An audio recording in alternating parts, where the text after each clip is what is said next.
Nuair bhí mé timpeall John Huston, bhí is agam hantapaí gur mé ag obair le master móistir a chéard. Agus ó hinne le chuirim gachéin stúrathóir scanán eile ag an brád leis. Na ealaíontóir don chéadsco a bhí ann na scanáin a rinne sé go mór mhór America ar dúis sarahannig sé gotí an Eorp agus na king a rinne sé a ríist nuair ag zil sé ar ais. Tá siad son, na king is fearr, tá siad a nasc na scanáin is fearr a rinne America riamh. Níor bhíon cheist faoi a spéis in Éireann, well, hí sealúil chut gan áras in Éireann. Be an darna tír déirna go éire. My father could make you feel terribly good about yourself, you know, that and the reverse if he so chose. But when he did focus his attention on you and the full impact of that smile and that interest, you felt that you were the most brilliant and wonderful thing in the world. The chap too, you know, tosh aggressive, dinner Éireannach. Yeah. Fish, you know, creen took again. Far more, far odd, far cart, you know. A buckle of wine, Éireannach.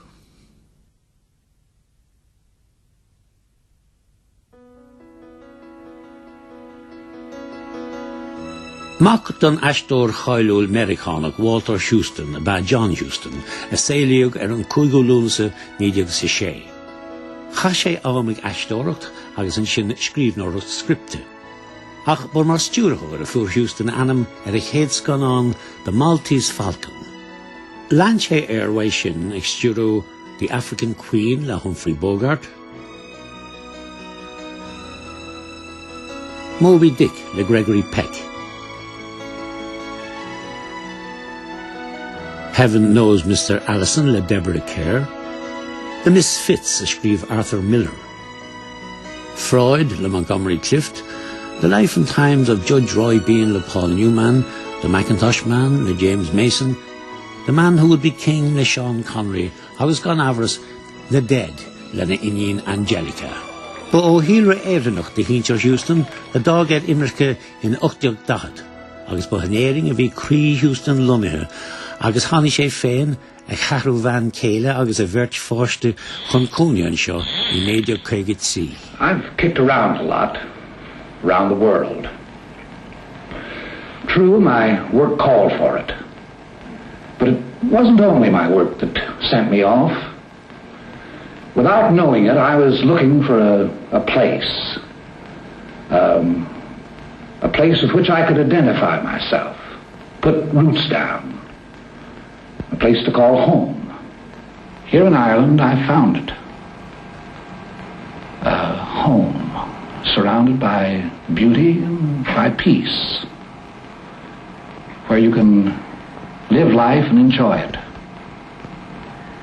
It's a jewel of a country and the bedrock of the world. Nedi Quega hen vi John Huston taréis African Queen a Cleithnú agus da hánig sé an seo go Kilcocha mar vi simiges an ig agus an marciacht agus I sail na hern agus hóg sé an teach seo ar cís o Captain Drummond. Da vi John Huston anna tuchad an fiach agus an marciacht agus da vi sé ag fiach le an Kildare hunt agus leis an meat hunt agus mar sin da cha sé go rialte ó man fór go deire Marta an seo aimsear an séúr an ig.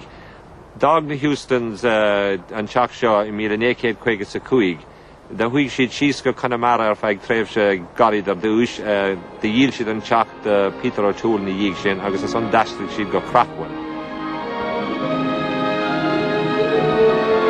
Is Houston a moher fiochlá I Ngaile, hánig sé St. Clarence I Grafhwyl.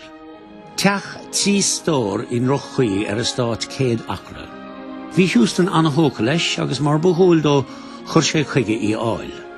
Cheanna sé an tig a caitheamh 10,000 punt sa cheant Tus ní láthreach na deisiúcháin a bhíle déanamh a dig. Dil Houston an obis. Moby Dick an chéad scanán an John in Éireann. Ba óchal I gundé chorcaí a rána sé chun an baile éascaireachta New Bedford a achrathú.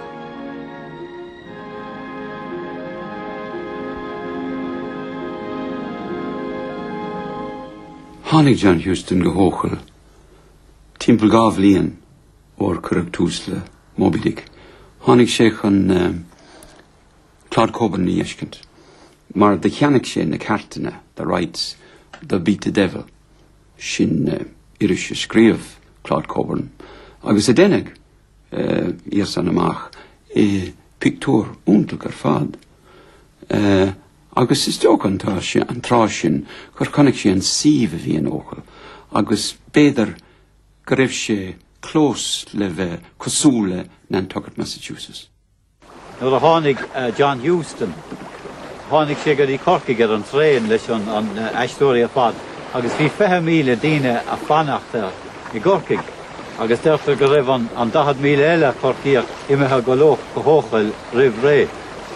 Chuigú óchal fé lán teol. Bhí fostíoch lán ann. Cuasaí tuairiscóireachta chuig sé tríd an díon. Bhí na tháinig léir lán, agus fiú de bhí cadúna speisialta go bheith oscailt ó dán go dtí dusk. Bhí sé gcónaí dul haimpel le cóta buckskin cosú le buchail bóir agus le lábhathú san éirice anna dramatóil ar fad. Agus bhí go mór Americánach, so máil agus drálaí. Múdaí duine a bethe.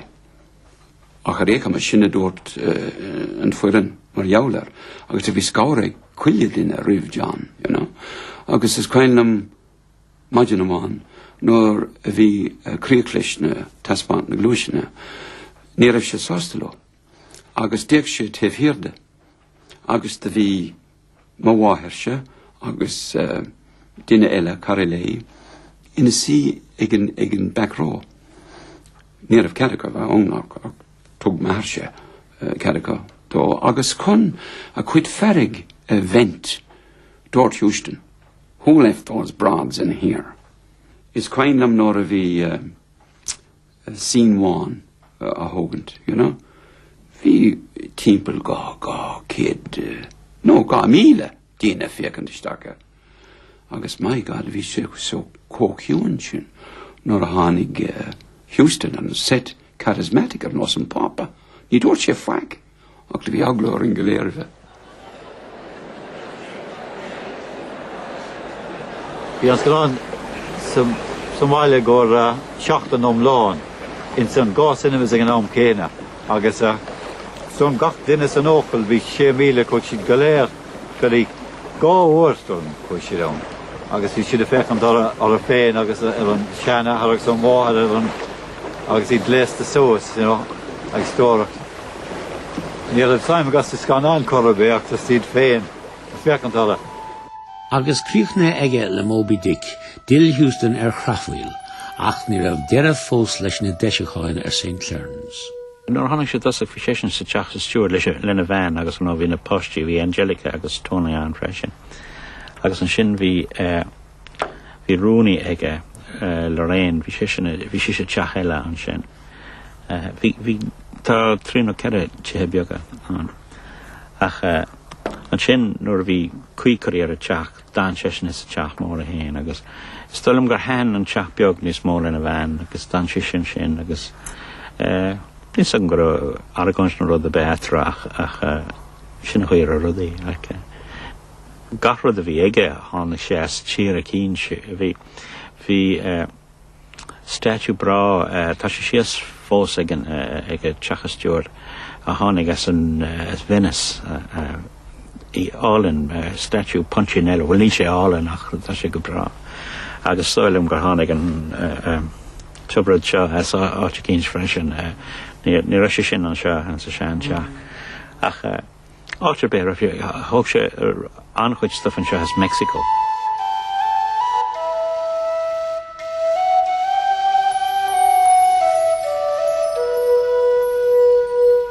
Bhí airgid airgid ag Houston, Cahamar aga, Sulim gur bé airgid a rinne sé an seo an áte chéin. Nach ra sé an antóirtar eis agus ag na stáidéntaí nach ra taxi a chur an rud cins mar sin. So bhí sé géirí chaf an seo, agus ba chuma an méid. Bhí sé géirí tubar marmar a dhéanana chohéin. Agus dúir sé, tá géirí gente as marmor Connemara glasad. Dúir sé sin le a bhas agus fu sé sin cean gentí cean glas a cheanna sé agus fuair sé teachan agus tháinig Houston ras dúir sé cheanna se seo rud a glas níl mé géir sin tá mé géirí cean tá gentí as marmor so the hashi amahe the one she amahe the hashi amahe it's come a céad a chosíonn sé tá mé géirí cean gentí as marmor sin a sort in a bhé Fear é ina raibh anna húil aige san ól agus ins na maná. Agus fear a heistar fud a dain, a fágann de bhean chéile Ricky téice agus úidnach in í. When she married my father, she was 19. She'd already been pregnant with my brother before she'd married him. And so she was a very young woman when she went to live in the west of Ireland, which was, anything but New York. It was very, very wild, very desolate, long distances between people and between houses. Not really the milieu that she grew up with. She was very beautiful and I think very lonely there. Sail iontach a bhí ag Houston. Bhí severas aige ach bar fear flachu lé. Agus bhí anna cheannig muinte na háite agus aige siúd ortha agus Éireannach. I remember my father being very sort of possessive about Ireland. Like parents when they talk about their brilliant child, my father would point out, the mountains of Moher or, the 12 pins with that kind of pride. It's quite something. It's quite beautiful. Isn't it something, dear? And then everyone going, yes, John, it's really something. But almost as though he'd invented it and done a really brilliant job. And I think the locals felt in a way part of the beneficence of that appreciation. Vi isagin gurashin a real scanon. Ní ra mór an aithne agan seachas sin ach far mór a bhí an in ach éin cuí. Agus is cuilim gomach nuair a tháinig sé go maith le riach ag seapadóireacht. Far mór, gramór, cordial bhí an. Is bhí ord him a gcuine is réal scanan seo. Rachach Houston Port an annachchuid imachtaí áitiúla agus náisiúnta. Fechtí go minic ag rásí na gapalé ag caithfeadh na céite leis na gealgachtóirí. Mar a dúirt John Huston féin gur raibh sé páirteach san síle iontacha bhí agin an seo i gconta na Gaillimhe agus síle iontacha bhí an agus bhí heithin na rástíí leis agus an fiach agus heithin bhí sé ag galamaithe leis na gona ag fáiléireacht agus ag gíoscach agus ar nó na daoine is mó a henaíonn leis agus an caidreamh agus an cúládra bhí aige leis na daoine. Lámó rástaí go ghuirtain se góire ach is beag seachtain sa séasúr se nach míon rástaí capal fí ag geantar túchéigean. Lámar se deá duine ó Éireannach sa Domhan ó Hollywood chuigás ar nó san stúrthóir John Huston agus Arthur Miller an drámadóid. Ach an dúil anama bhí aige ná an fíoch agus sarabhad tú go cuireadó bheith na chomhháistear ar na Galway Blazers. Inis agus a ríis sa fiach, bíonn siad ina seasamh chun cant. Agus bhí John i gcónaí ag cant, agus ag cur ceistena. Bhí simeige i níine. Bhí sim aige ins na smuinse a bhí ag daoine chun cór is ganan. Réis an fiach tugu coragún galiste go St. Clairns hon joch a bheith hagin. Agus thuimi séiste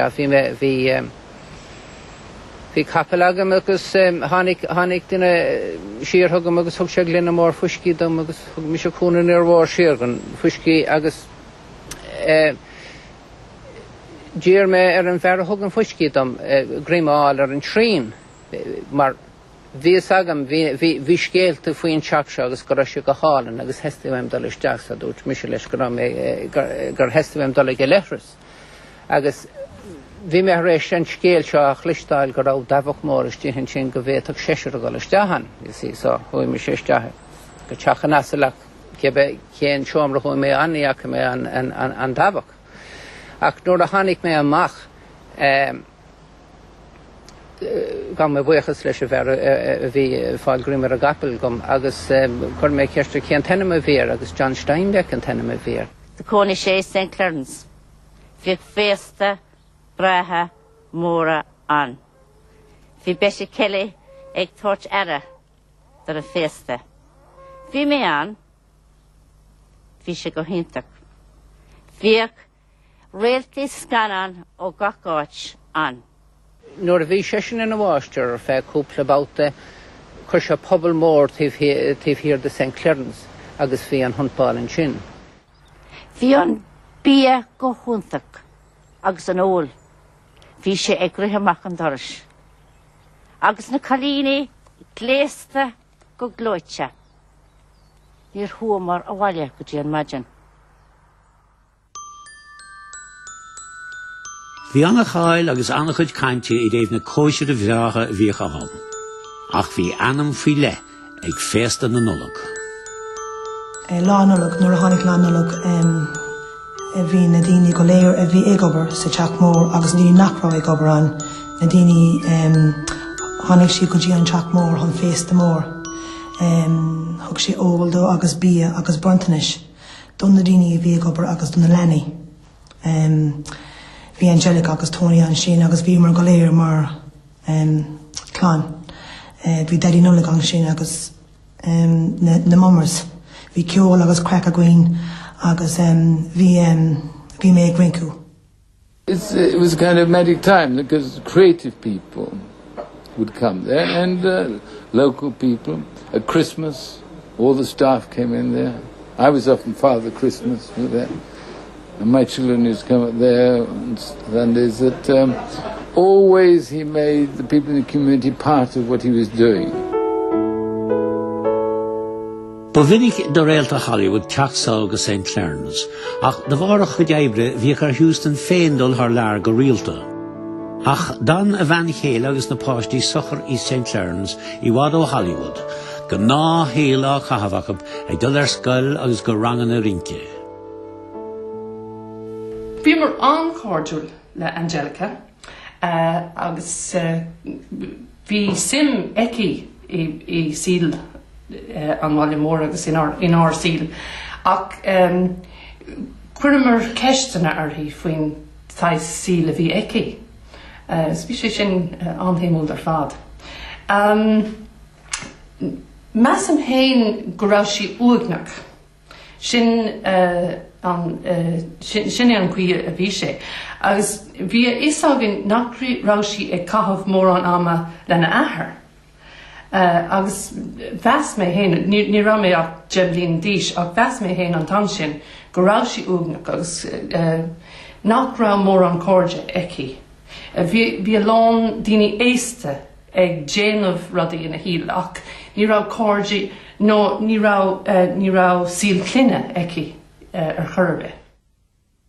I remember affectionately my time at convent. I think I had an easier time than a lot of the girls because I didn't have to learn catechism and I was something of an oddity, so I was quite spoiled there.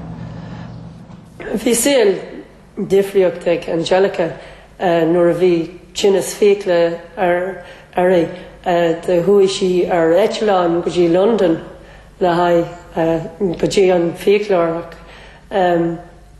de tháinig sí ar scoilín glúisteán bhí sé sin go hiantach ar fad go luas na seascadaí ní rá glúisteán a ggéine agus na héadaí bhí siad go difriúil agus bhí ní rá sí na catlacha agus bhí sin difriúil.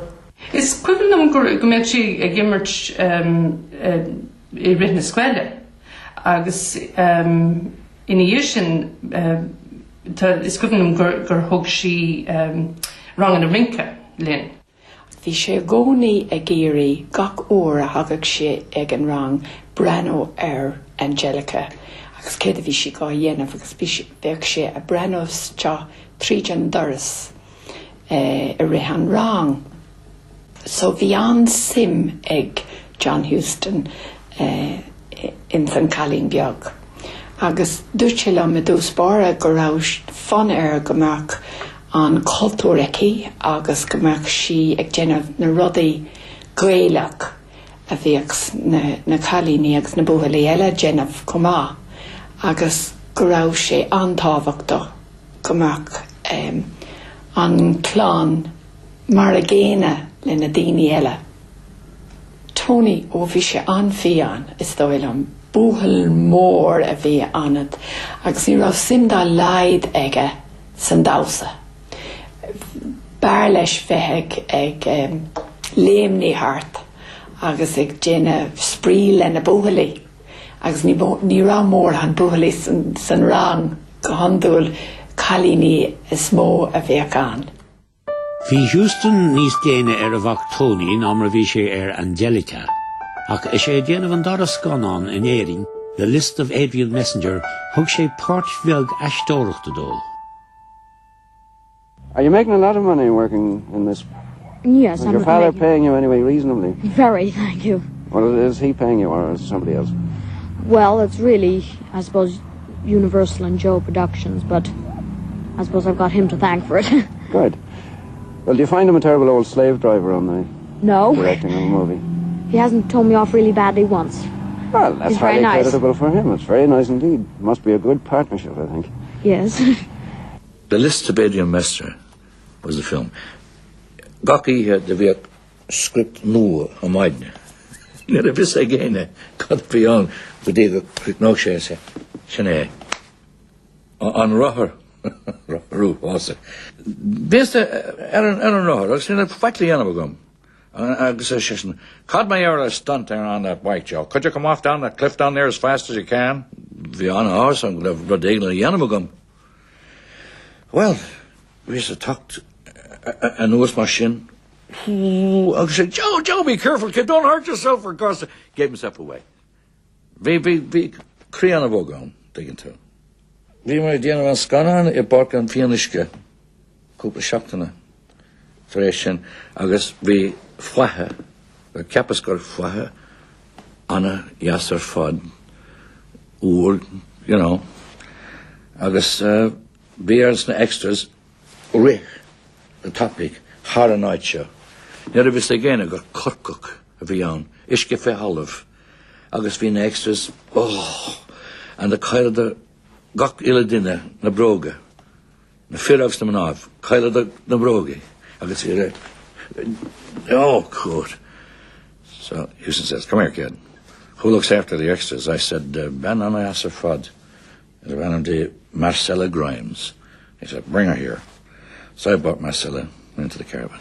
Now listen, Marcella, he says, what's the cost of a pair of shoes? And she told him it was about shot putting a machine. Okay, he says, I understand. And he said, shoes for everybody.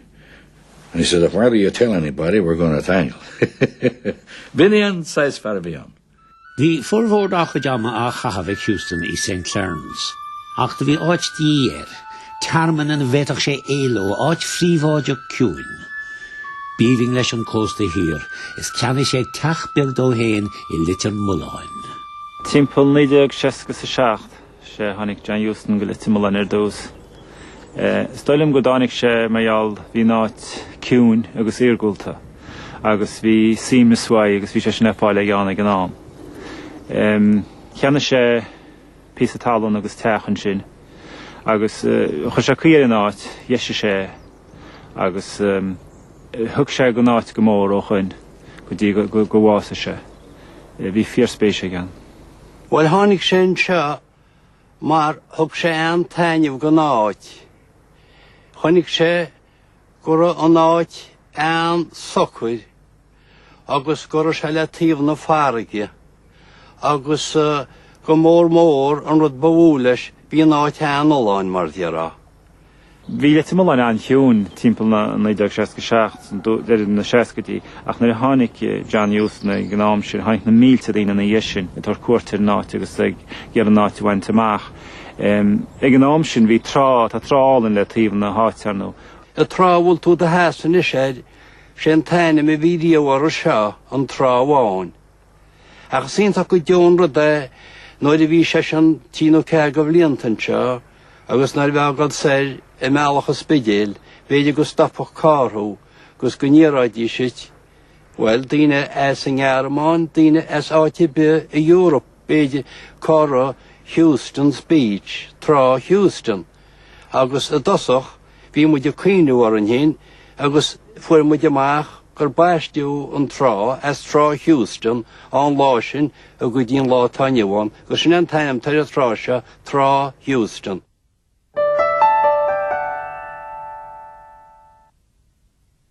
Our mission was to show that we're no longer the whipping boys of Munster. People said we wouldn't have the success in Clare we had without Gerald Nairn. I don't think we'd have had that success without Dale was captain either, and I think he was hugely important. Where's it going? Over the bar! Finally arrived, like, you know, the funerals were over and that kind of thing, and it was just amazing. Clare are the champions. Captain Ray Orga Conde and Floyd, Anthony Daly, Luke Gael, Jardina Gazette or TG4. Good idea. Yes. Experts say you need 3 servings of whole grain a day. Whole grain is really important. Yeah. All of these Nestle cereals have whole grain guaranteed. Not all cereals do. I think it's a fantastic idea, I really do. Just a bowl is a start to the whole grain you need each day. It's a good thing. Good thing for us especially. Look for 3 a day on Nestle cereals. It's just an easy way of getting whole grain into the diet. On your way to 3 a day. Outstanding seats, Louise. The acoustics should be first rate from here. I hear this piece really pushes the boundaries of modern dance. Quite. The choreography is innovative yet a la mode. And inspired by the great Slobodan Milošević. Ah, yes. The chief director of the Grand Bulge.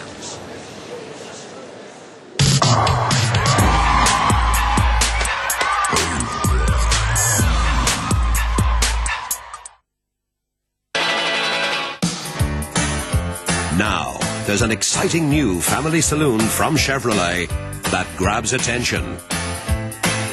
The spacious new Aveo from just €14,745. It pays to drive a Chevrolet.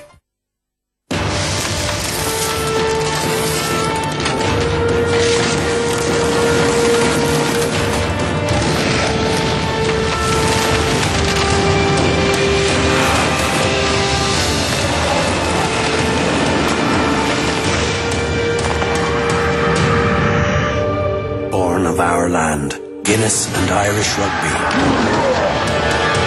It's alive inside. A seat with your name on it, so there's no scramble for the plane. Self-service check-in, so you won't have to queue at the airport. And above all, a low-fares airline you know will look after you. Aer Lingus, enjoy your flight. How does heartburn make you feel? Absolutely brutal. Desperate. It's like, I don't know. Like my tummy's on fire. I can't think straight. Burning. Rumbling. So, what can you do about it? Rennie works fast to help neutralize excess stomach acid. Rennie, fast, effective relief from indigestion and heartburn. We did. Wogu France, wogu Canada, wogu Vietnam, wogu Zimbabwe, wogu Spain. Norway, oku Japan, oku Britain, oku Greece, oku Italy. Bose pamwe pato ipoka ibakumzana mara.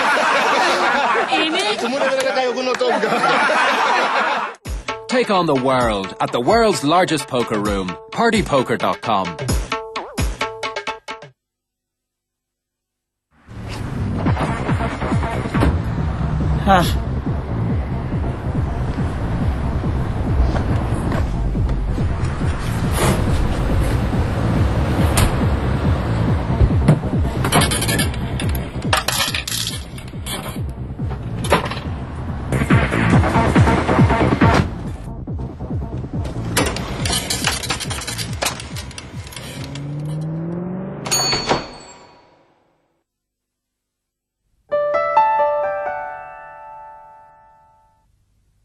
Bhí a héal áchach Huston mar Éireannach, ach fós níor cheilte riamh an cúra agus na préomhacha Americánacha. In 1963, dúnmhaíodh an tuachtarán John F. Kennedy, ag spreagan náire I Huston dá hir thuchais. Bhí an méid sin déisteanna gur thuchra sé náisiúntacht ifigiúil Éireannacha áil. Áfach Éireann na léirú ag Gaelin.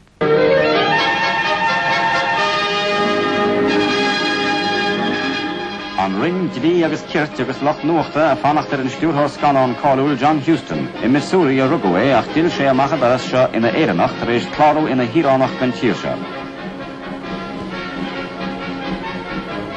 Háblín déagach ina sé tháinig sé an seo agus le tamil an uas tá sé na chónaí I grachhuiil gan na Gaillimhe. As bhí fuilghéilech an na gúnaí bheas ard macha a henathir a chuig go Canada tamil ribh fús an ghorta.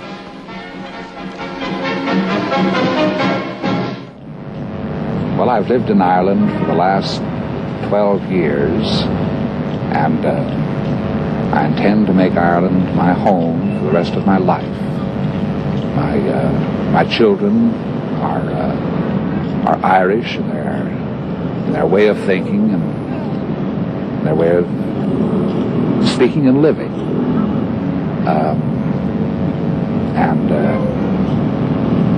I identify myself with this country, with Galway in particular, the life of Galway.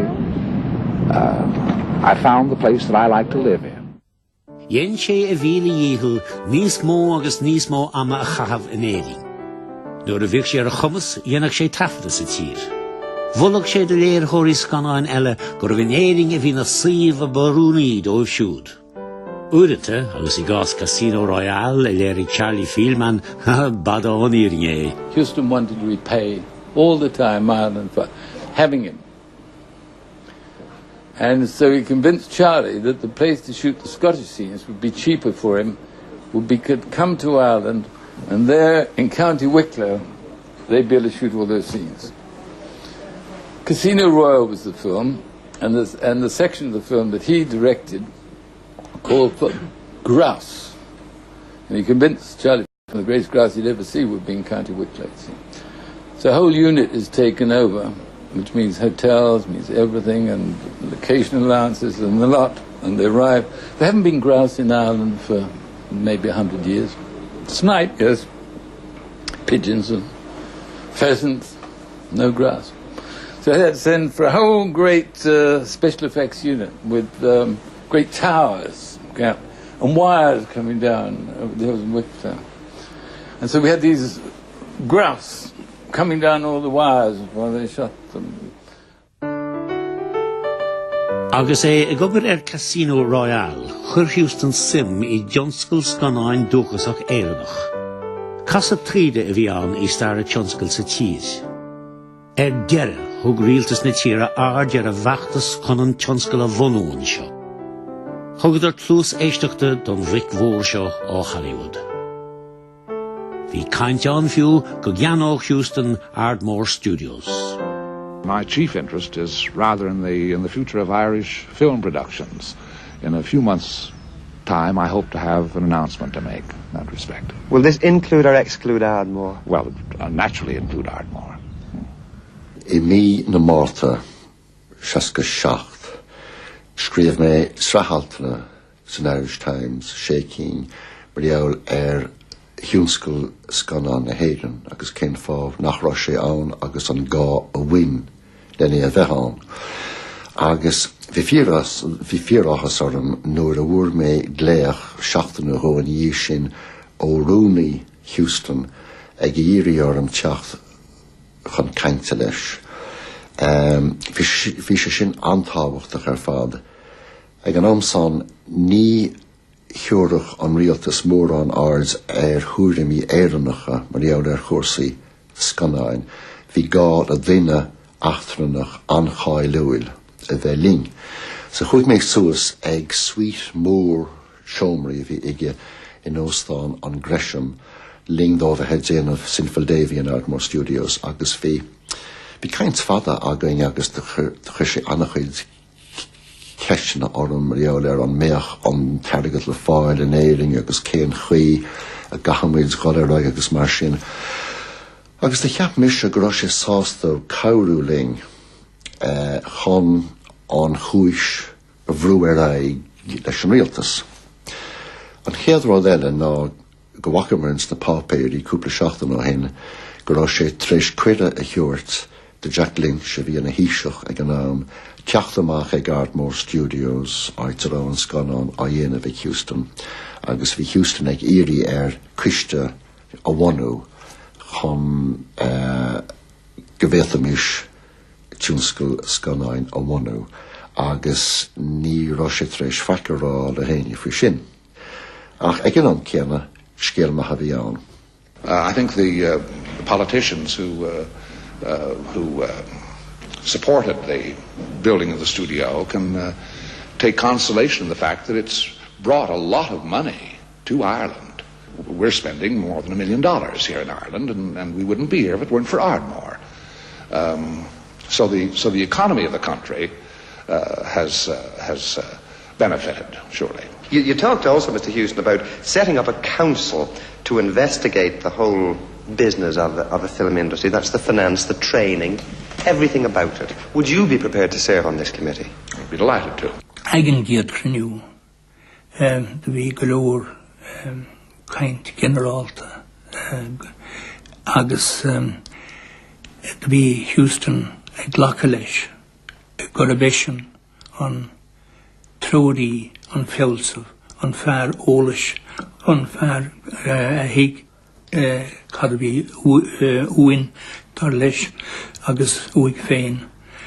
Agus de léirigh sé deisinaí a bhí aige chun scanáin a scape agus thug sé le fis nach raibh a tastáil ach méadáide airgid chun an tiúnscail seo a chur chun cín. Bhí rá éite ar a gcuiste. Bhí éite a bháin a bhain le Houston agus Wilford Eads a bhíoch ina bhainisteoir ar Ardmore Studios ag an am agus daoine eile. A bhí a bhábhar scanáin móra achtaranacha, sasanacha nó Americánacha a dhéanamh in éiring agus go raibh tiúnscail scanáin a bheith an sin. Nó bhí an scata eile me hain agus Donald Amornain agus Paddy Carey an sár steward a chur I Gearascanán Éireannach, Tom Hayes agus Joe Dunn. Bhí marna I bhábhar tosnú go cuaireamach a tosnú leis na Gearascanáin ina rá caighdeán idirnáisiúnta buinteamach ag an hena féin agus an rád